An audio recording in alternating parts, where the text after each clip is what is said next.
Ms. Hawk here again. As you can see, you should be able to look up in the corner here and see that it's your login, so you know you're actually logged into your account. And I want you to look at some of the different choices you have across the top. We are currently in the search. If you click on images, it simply moves you to the Google Images search box. So that's a quick way to search for Google Images. If you click on mail, it will take you to your Gmail account. So if I send you something through school mail, that's where you'll check it. If you need to send me something, that's where you can go, and you can just click on the compose button and you can compose an email to me. So you'd click there, you would click on the to line, put my email in there, put a subject line for me. It usually helps if you put the hour that you're calling from or emailing me from, and then putting your first and last name. And then you can just write the email to me, and you come down here and you click send. And that way I can reply to emails to you right away. When you first open your account, there are usually 3 emails, and one of them does show you how to go in and customize with your themes and colors. And that's a lot of fun. That's something you can definitely do, but try to do that at home. But that's a fun thing to do as well. If I come up here and click on Drive, this is what we're going to be using quite a bit.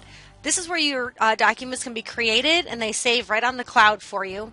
So once we get into the Drive, which is that 3-colored triangle that you sometimes see under apps, you can notice here if we click on Create, there's several things we can create. First of all, it's a good idea to make a folder and name it for the name of your class. Like it could be Tech 1 or Tech 2 or Tech 3. Name your folder.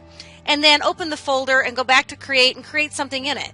If you were creating a document, we would just click on the document button here. And it opens up a brand new document. This is very easy to use. It's saved on the cloud. You can share it with your teacher. You can share it with the other kids on your project that you're working together with, etc. So the shared documents are very handy. All you have to do to name a document is to click up here where it says rename. When you click on that, a box will appear. You type in the name that you want. You can see that it has pretty standard word processing buttons across the top in the ruler. And then to click on share, this is going to bring up a new menu. There we go. So if I click down here, you would put in the actual email of who you wanted to share it with. So let's say Mrs. Zimmerman is my language arts teacher. So I'm going to share it with Ms. Zimmerman.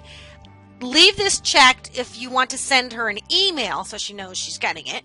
Or in my case, when I'm saying, everyone share your documents with me, you can uncheck that because I don't need an email from everybody when I already know that you're sharing it with me. Okay? There are some other things up here that you can change for settings, etc. If you want more people to have access to your document. We'll talk about those more later. But that's how easy it is to share something with your teacher so he or she can see the assignment. If I go back to my Drive, there's that little triangle I was talking about earlier, and there it is again. You can now see that I have that untitled document right there that I just created a second ago. You can also make presentations, spreadsheets, forms, and there are drawing features. And there are a lot more apps that we can add, and we'll add some later in the class. There's a Google Calendar.